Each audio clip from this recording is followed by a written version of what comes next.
What's up, gang? It's Matt here with FoxHaven Roofing in South Florida. I want to talk a little bit about something that a lot of people don't realize that they need, and that's roof maintenance.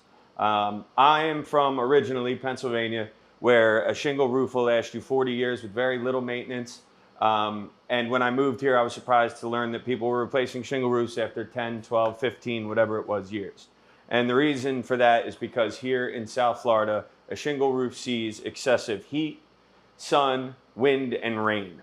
Those things all deteriorate the shingled roofs at an accelerated rate. What happens is we end up with what's called granular loss. So all these little black spots we're seeing in here, that's actually the asphalt and the shingle. The granules that are on the shingle actually lose their ability to stick to the shingles over time and start to wash off. And if you can see in the back there, shingles are even starting to tear off. And that's because when those granules wash out of the shingles, they lose all their strength. It's like a build-up roof system in each shingle, and each layer of the shingle is important to the strength of it.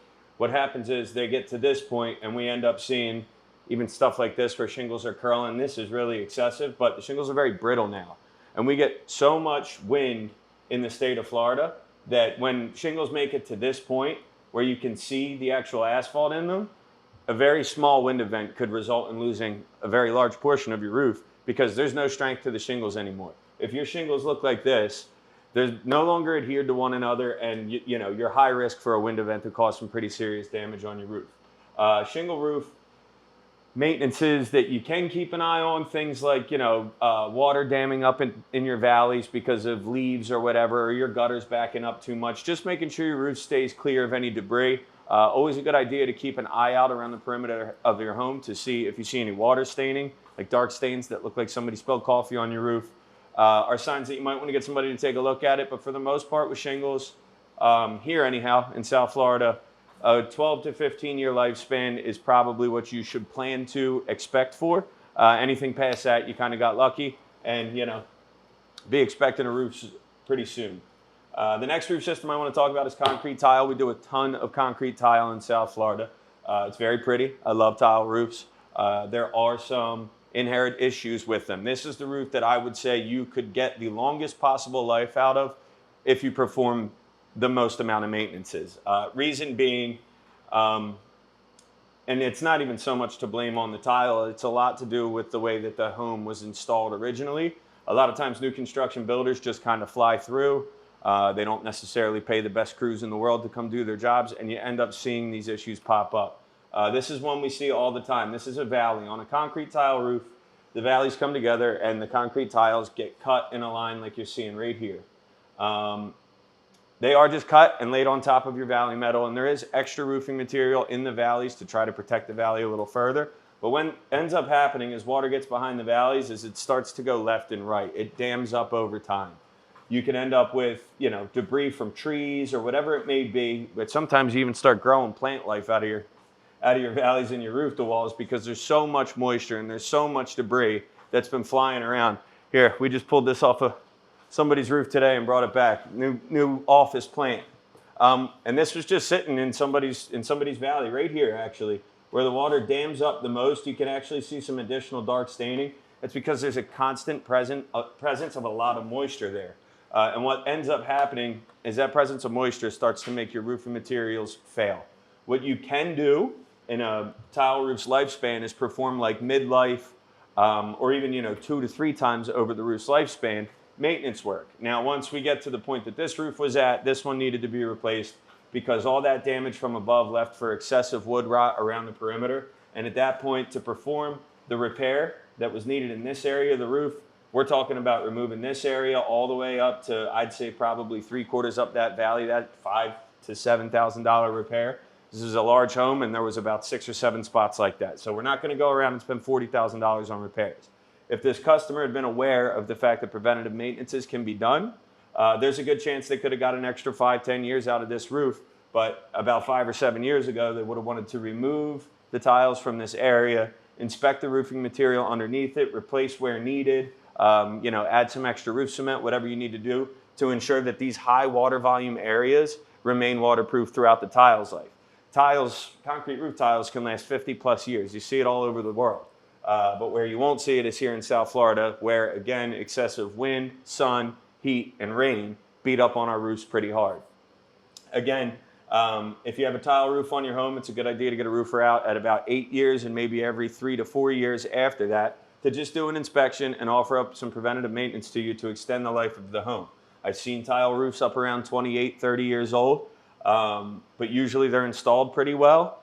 And at some point, some maintenances have been performed, whereas this roof was only about 22 years old. She had never had any maintenances done on it, and it was a total loss at this point because for $40,000 in repairs, this roof could have been useful for another 4 or 5 years, but her roof only cost her $70,000, and it wasn't worth it to her to risk that amount of money. And again, here's what we end up with, is this is the area below those valleys and that roof to wall. The water's all collecting, and over time, wood rot gets into the wood, and wood rot spreads like termites spread. Once there's water inside trapped under your roofing material, there's no way for it to get out, and we just continue to add and add and add every time we have a rain event, which ultimately ends up contributing to why, you know, tile roof replacements are probably our most expensive, especially for change orders, is because all that water being trapped under there ends up with a pretty pricey wood bill that we're not able to see until we start the job 9 times out of 10. So again, a good idea for maintenance on a tile roof, you know, inspect around your gutters, make sure your gutters are clear so we're not damming up water and overwhelming the drip edge. Go around the perimeter of the home, take a look at your fascia boards. If you see anything that looks like brittle wood or dark staining or even holes in the fascia board, get somebody out to look at it right away. There's a chance that it's not too late. And in addition, it's not a bad idea to have, like, if you're handy, you could do it yourself or call somebody who, you know, comes and does handyman work to get on your roof and take a leaf blower to your valleys, to your roof to walls, anywhere where things can start to build up, and just clear them out so you don't end up with a garden on your roof against your will. And lastly, most common at least, would be our metal roof. The thing about metal roofs is they offer true 100% waterproofing across the entire roof. Like our valleys on our tile roofs, while they do have metal under them, we just lay the tile over top of the metal underneath it and the roofing material underneath it, whereas our valley metal goes down on our standing seam metal roof, and then we come and we actually hem the panels with waterproofing underneath the panel on top of the valley to ensure that no water can make it up underneath the panels. So your valleys on a metal roof are extremely waterproof. Another high water volume area, anywhere we put flashings, would be a roof to wall. We put flashing along a wall regardless of what type of roof you're putting on. Now again, when we're doing a tile roof, we're going to put the flashing on the wall, we'll put roof cement on it, and we'll put an additional layer of underlayment over it to try to give you some protection. But eventually over time, damming water is going to find a way into your house. Whereas if we were to do a metal roof, what we'll do is we'll put the flashing, excuse me, I'm zoomed in. We'll put the flashing down on the panel like we're seeing here. So this is actually hemmed to the panels. So water coming down the wall will wash on top of the flashing, out on top of the panel, and down off of the roof. We cut a relief line into the stucco like you're seeing here. So we actually take a grinder and cut a line into the stucco. What we're doing is this is a masonry wall over a block wall. So we're not getting into the home. This is a superficial cut, right? So we cut into the stucco here and we embed a piece of counter flashing like we're seeing here. So now when water's coming down the wall, it hits the top of our counter flashing, which has a kick out up top to keep it from going in. Comes down on top of your flashing and then onto the panels and down off the roof. We're able to make sure that you're seeing 100% waterproofing across the roof by doing these things. This is one we do specifically on our metal roofs, but also offer it on tile roofs as well. And this is in our low slope areas where we have a cricket. A low slope area is vulnerable for water because, as I said, standing water will wear on roof material. This customer previously had a metal roof on his home, but he had a basin cap system through his crickets.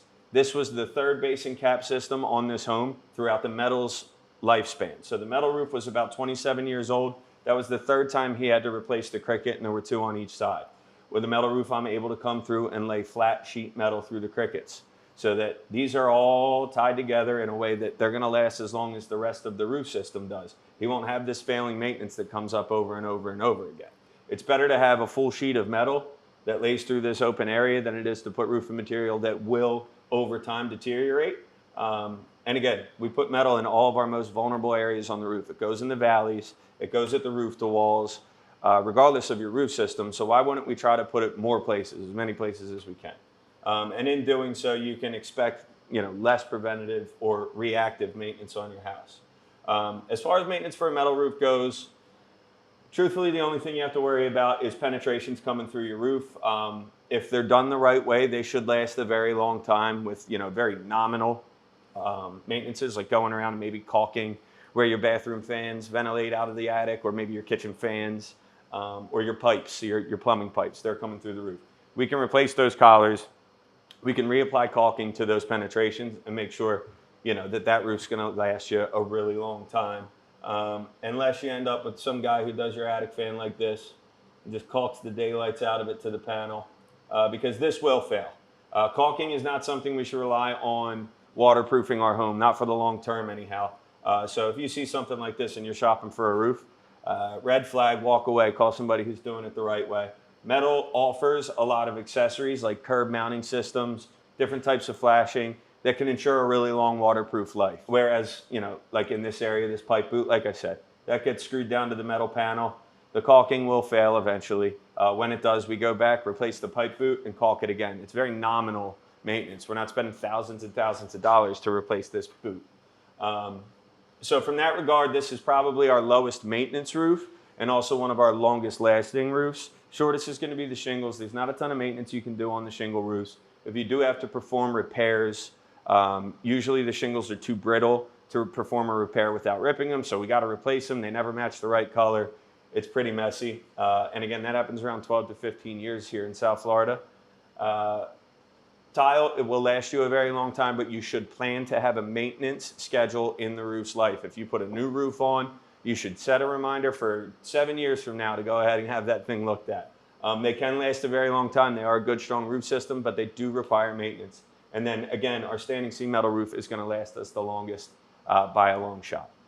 Hopefully there's some information there that you as a homeowner, especially in our market, are able to do something with. And again, if you're not sure if your roof needs maintenance, it's probably worth the couple $100 you'll have to pay a roofer to come do a maintenance just to know whether or not you have issues. Little problems become very big problems if they don't get eyeballs from a professional. So give somebody a call, have them come out, and hopefully you're in good shape. If not, time to get it taken care of.